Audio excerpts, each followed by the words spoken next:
8वां अध्याय। अध्याय 5, 6 और 7 में हमने देखा कि यीशु पर्वत पर चढ़कर उपदेश देता है, और अध्याय 8 में हम देखेंगे कि उसने पहाड़ से उतरकर क्या क्या किया। पहली आयत, जब वो पहाड़ से उतरा। परमेश्वर के राज्य की नियमावली का उल्लेख करके वो पहाड़ से नीचे आया और उसने परमेश्वर के राज्य के कार्यकलाप का प्रदर्शन आरंभ किया। हम यशाया के 35वें अध्याय में पढ़ते हैं कि राज्य काल में बहरे सुनेंगे, गूंगे स्तुतिगान करेंगे, अंधे परमेश्वर की महिमा को देखेंगे और लंगड़े आनंद से कूदेंगे। ये पुनर्स्थापित युग का राज्य होगा। आज जब हम संसार को देखते हैं तो वो परमेश्वर का मनोवांछित रूप नहीं है। आज जब हम मनुष्य को निहारते हैं तो उसमें परमेश्वर का वह रूप नहीं पाते जिसमें परमेश्वर ने मनुष्य की रचना की थी। यही कारण है कि अनेक मनुष्य आज विमूढ़ हैं कि प्रेमी परमेश्वर ये सब जो हो रहा है क्यों होने देता है। सत्य तो यह है कि आज भी मनुष्य परमेश्वर की व्यवस्था का विरोधी है, परमेश्वर के राज्य के विरोधी है। वे परमेश्वर के अधीन रहना नहीं चाहते, वे स्वयं अपना जीवन व्यवस्थित करना चाहते हैं। इसी कारण यीशु आया और उसने संसार को परमेश्वर के राज्य से परिचित कराया। अब मनुष्य प्रत्येक मार्ग पर उसकी प्रतीक्षा करते थे, एक बड़ी भीड़ उसके पीछे हो ली, ऐसा लिखा है। जब यीशु पर्वत पर था तो उसके साथ केवल उसके शिष्य थे, परंतु पर्वत से अवरोहण करते ही जन समूह उसके पीछे हो लिया, और एक कोढ़ी ने पास आकर उसे प्रणाम किया और कहा कि हे प्रभु, यदि तू चाहे तो मुझे शुद्ध कर सकता है। उस युग में कोढ़ का कोई उपचार नहीं था, और कोढ़ एक भयंकर घृणात्मक रोग था।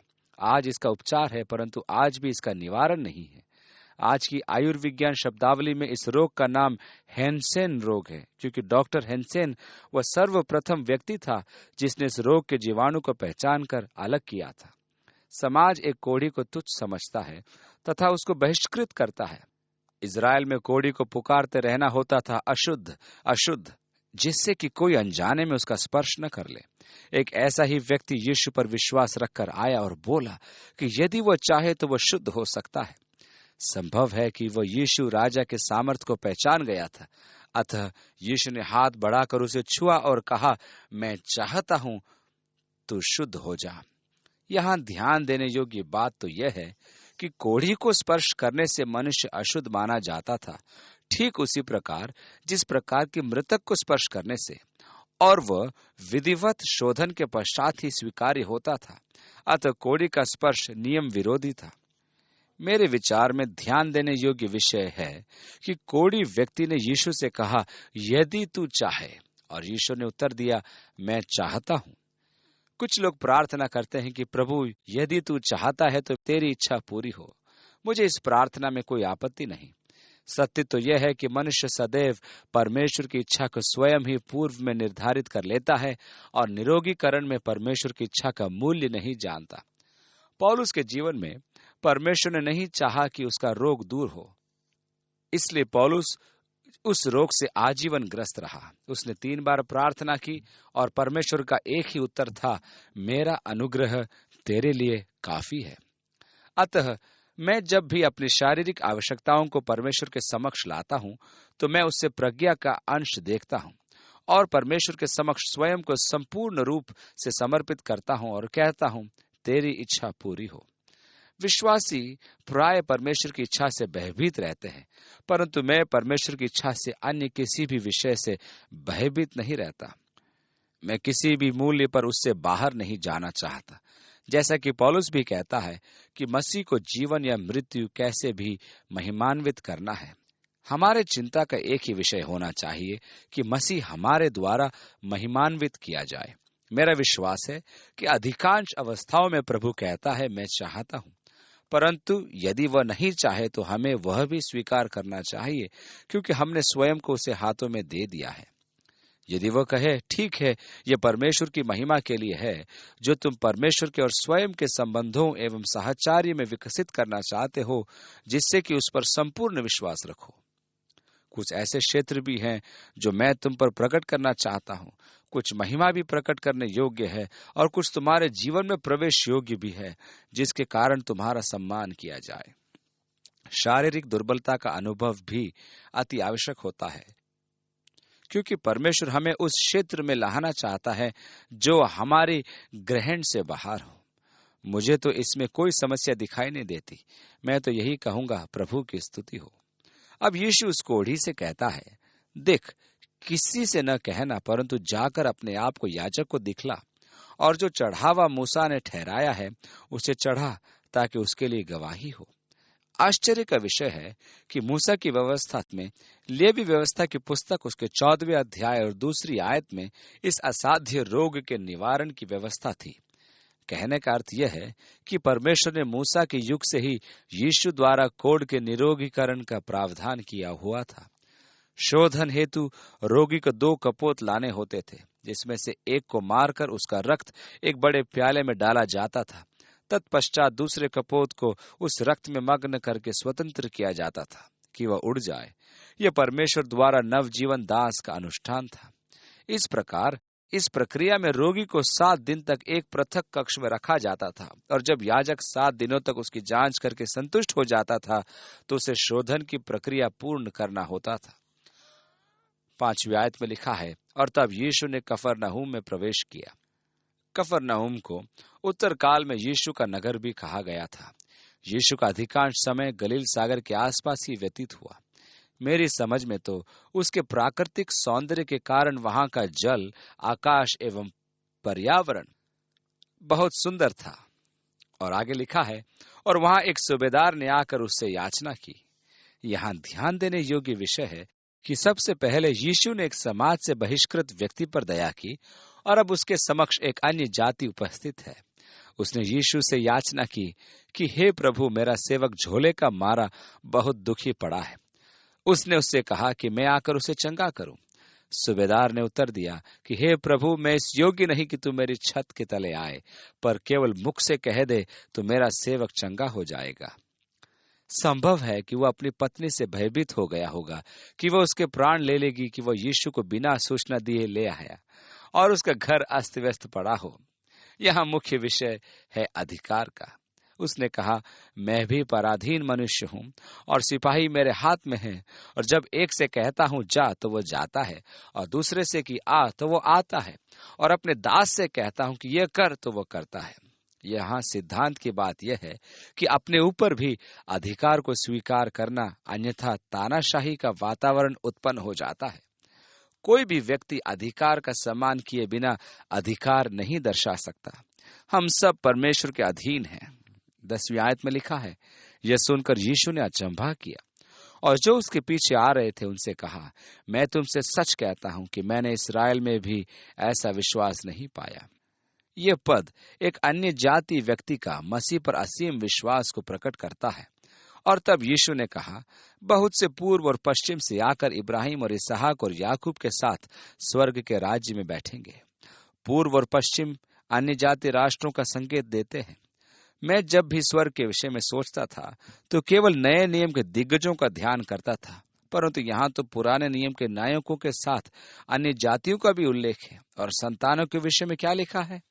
परंतु राज्य के संतान बाहर अंधियारे में डाल दिए जाएंगे, वहां रोना और दांतों का पीसना होगा, क्योंकि यहूदी मसीह का त्याग करेंगे, अतः वे अंधकार में होंगे, और अन्य जाति विश्वास करने के कारण स्वर्ग में होंगे।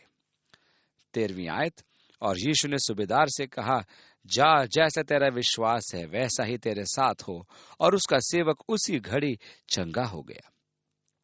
पहला चमत्कार था कोढ़ी को रोग मुक्त करना, दूसरा है अन्य जाति पर दया दर्शाकर उसके सेवक को रोग मुक्त करना, और अब तीसरा है पतरस की सास को स्वस्थ करना।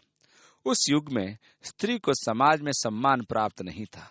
जब संतानोत्पत्ति की घोषणा में पुत्र का उल्लेख होता था तो समस्त आगंतुक महान आनंद एवं उत्सव मनाते थे, परंतु यदि पुत्री की घोषणा की गई तो वे तुरंत अपना उत्सव का सामान लेकर अपने अपने घर लौट जाते थे। हमें यह सदैव स्मरण रखना है कि यीशु ने स्वर्ग के राज्य में किसी के साथ पक्षपात नहीं किया, न तो अन्य जाति के साथ और न ही स्त्री के साथ। 14वीं आयत में लिखा है, और यीशु ने पतरस के घर में आकर उसकी सास को ज्वर में पड़े देखा। उसने उसका हाथ छुआ और उसका ज्वर उतर गया और वह उठकर उसकी सेवा करने लगी। अर्थात अतिथि सत्कार। 16वीं आयत, जब संध्या हुई तब वे उसके पास बहुत से लोगों को लाए जिन पर दुष्ट आत्माएं थी, और उसने उन आत्माओं को अपने वचन से निकाल दिया और सब बीमारों को चंगा किया, ताकि जो वचन यशाया भविष्यद्वक्ता के द्वारा कहा गया था वो पूरा हो, कि उसने आप हमारी दुर्बलताओं को ले लिया और हमारी बीमारियों को उठा लिया। यशाया के 53वें अध्याय और उसकी 5वीं आयत में लिखा है, वो हमारे ही अपराधों के कारण घायल किया गया, वो हमारे अधर्म के कामों के हेतु कुचला गया, हमारी ही शांति के लिए उस पर ताड़ना पड़ी, कि उसके कोड़े खाने से हम लोग चंगे हो जाएं। कृपया ध्यान दीजिए कि मत्ती स्पष्ट कह रहा है कि यशाया द्वारा चर्चित चंगाई आत्मिक तो थी ही, परंतु वो यथार्थ में शारीरिक भी थी। इसे आज के विद्वान स्वीकार नहीं करते हैं।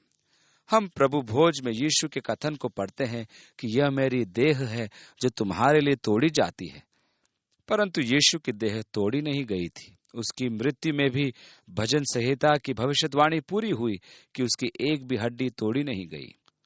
जब रोमी सिपाही अपराधियों के घुटनों की हड्डी तोड़ने आते थे तो उन्होंने यीशु को पाया कि उसकी मृत्यु हो चुकी है, अतः उसकी हड्डी तोड़ी नहीं गई।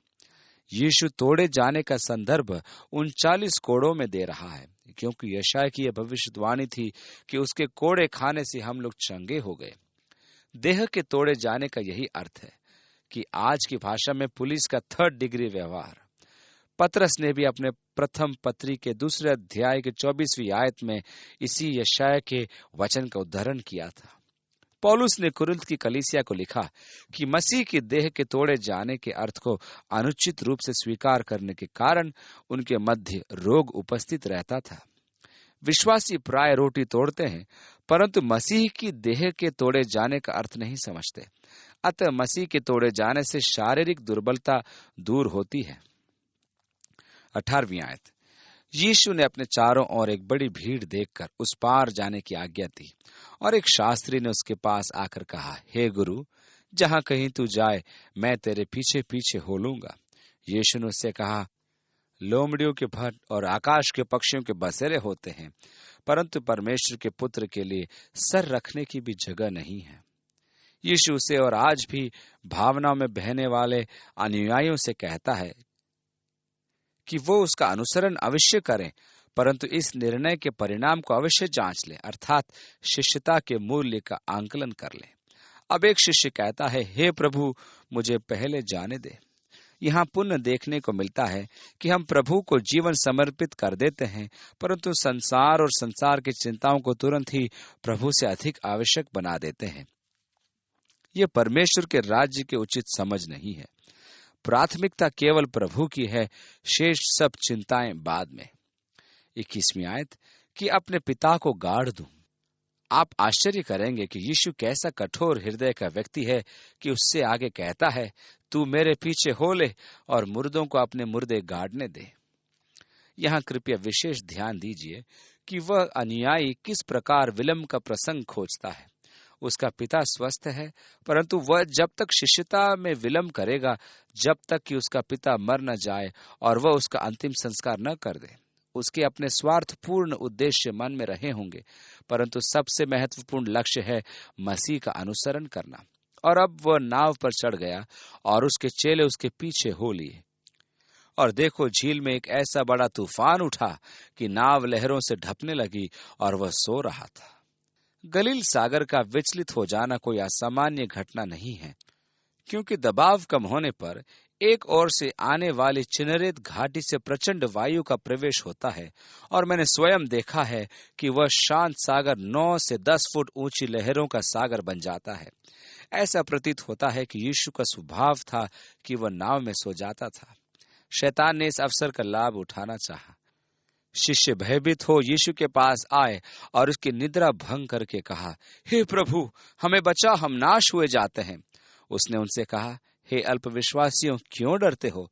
तब उसने उठकर आंधी और पानी को डांटा और सब शांत हो गया। और लोग अचंभा करके कहने लगे कि यह कैसा मनुष्य है कि आंधी और पानी भी उसकी आज्ञा मानते हैं। यहाँ यह स्पष्ट हो जाता है कि प्रकृति भी अपने सृष्टिकर्ता की आज्ञा पालन करती है। अन्य वृतांत में उल्लेख है कि यीशु ने अपने शिष्यों से कहा था कि वे गन्नसरेत को जाएंगे, तो फिर वह कैसे पानी के नीचे चले जाते? यही तो विश्वास का प्रमुख विषय है। जिसके अभाव में शिष्यों की भर्त्सना की गई थी। और जब वह उस पार गदरनियों के देश में पहुंचा तो दो मनुष्य जिसमें दुष्टात्माएं थी कब्रों से निकलते हुए उसे मिले, जो इतने प्रचंड थे कि कोई उस मार्ग से नहीं जा सकता था। हाल ही में गोलान ऊंचाइयों की ओर से नया मार्ग निर्माण करते हुए इस नगर के अवशेष दिखाई दिए। अतः उन्होंने मार्ग को वहां से कुछ ऊपर की ओर से लिया कि पुरातत्व विभाग यहाँ खुदाई कर सके। अब क्योंकि गन्नसरेत के नगर की खुदाई की जा चुकी है, तो हम उस चट्टान को भी पहचानने में समर्थ हैं जहां से सुअर भागकर झील में डूब मरे थे। अब ये दोनों प्रेतग्रस्त व्यक्ति पुकार उठे, हे परमेश्वर के पुत्र, हमारा तुझसे क्या काम? क्या तू समय से पहले हमें दुख देने आया है? सर्वप्रथम उन दुष्टात्माओं ने यीशु को पहचान लिया और इकरार किया कि वह परमेश्वर का पुत्र है। जब दुष्टात्मा यीशु का इकरार करती हैं, तो मनुष्य के इकरार में कोई अस्वाभाविक बात नहीं है। दूसरा तथ्य यह है कि वे जानते थे कि यीशु के पास उन्हें दंडित करने का अधिकार है। हमें यह भी जान लेना आवश्यक है कि वह जो हमारे भीतर स्थित है वह संसार के अधिकारी से अधिक महान है। इस कारण हमें आत्मिक संघर्ष में शैतान से भयभीत नहीं होना चाहिए। आगे लिखा है, और उनसे कुछ दूर बहुत से सुअरों का झुंड चर रहा था। मूसा की व्यवस्था के अनुसार सुअर का भक्षण एवं पालन वर्जित था। अतः दुष्टात्मा ने उससे यह कहकर विनती की कि यदि तू हमें निकालता है तो सुअरों के झुंड में भेज दे। उसने उनसे कहा, जाओ। वे निकलकर सुअरों में बैठ गए और देखो, सारा झुंड कड़ाड़े पर से झपट कर पानी में जा पड़ा और डूब मरा। गलील सागर से जाता हुआ एक ही ढलवां स्थान है जो गन्नसरेत से कुछ मील की दूरी पर है। ये पुरातत्व खोज से ज्ञात हुआ है। प्रेतग्रस्त होना कोई अंधविश्वास या प्राचीन प्रथा नहीं है। ये प्रेत आत्माएं किसी भी प्राणी में प्रवेश करके उनको नियंत्रित करने में समर्थ है। मूडी प्रेस से प्रकाशित एक पुस्तक demon experiences in many lands विभिन्न राष्ट्रों में सेवकों के व्यक्तिगत अनुभवों का संकलन है। आज का सबसे महत्वपूर्ण अनुभव है क्लैरिसा का, जो फिलीपींस की निवासी थी। घटना 1947 की है। वह प्रेतग्रस्त होती थी और जब मुक्त होती थी तो उसके शरीर पर दांतों के चिन्ह होते थे। ऐसे स्थान पर भी जहां वह स्वयं दांत नहीं गड़ा सकती थी, उसका रक्त चूस लिया जाता था। उसे बेलेव्यू जेल में सुरक्षा हेतु रखा गया और मनीला के मेयर की देखरेख में वहां का सबसे बड़ा मनोवैज्ञानिक चिकित्सा हेतु लाया गया, परंतु वे कारण ज्ञात करने में असमर्थ रहे। अंत में उन्होंने प्रचारक बॉब मैकपालिस्टर तथा लेस्टर सुमराल को बुलवाया। लेस्टर सुमराल ने क्लैरिसा के संदर्भ में बिटन बाय डीमंस शीर्षक नामक पुस्तक लिखी है। लाइफ मैगजीन, जो कि एक बहुत प्रचलित मैगजीन है, ने भी क्लैरिसा के विषय में लेख एवं चित्र छापे हैं जिनमें उस पर दांतों के चिन्ह दिखाई देते हैं। इन दोनों प्रचारकों की प्रार्थनाओं से क्लैरिसा प्रेत मुक्त हो गई और उसने मसीह को स्वीकार किया। अतः यह स्पष्ट है कि प्रेत मनुष्य में वास करने में आनंद का अनुभव करते हैं और वे उसे त्यागना नहीं चाहते। यीशु ने निष्कासित दुष्टात्मा के विषय कहा था कि वह पुनः आती है और साथ अनेक आत्माओं को लाती है। इन आत्माओं ने अधोलोक के भय से यीशु से निवेदन किया कि वह उन्हें सुअरों में भेज दे। प्रेतग्रस्त सुअर तथा अन्य सभी सुअर डूबकर मर गए और उनके चरवाहे भयभीत होकर नगर में गए और नगर में जाकर ये सब बातें और जिनमें दुष्टात्माएं थी उनका सारा हाल कह सुनाया। और देखो, सारे नगर के लोग यीशु से भेंट करने को निकल आए। क्या वे प्रवचन सुनने आए थे या उसे स्वीकार करने आए थे? कदापि नहीं। उनके आगमन का कारण था कि वे उससे प्रस्थान का आग्रह करें और उसे देखकर विनती की कि हमारे सिवानों से बाहर निकल जा। वे उनसे दुष्टात्मा मुक्त व्यक्तियों के कल्याण के विषय चिंतित नहीं थे, वे केवल अपना लाभ देखना चाहते थे। आज भी मनुष्य अपने सांसारिक लाभ के समक्ष मसीह को त्याग देता है।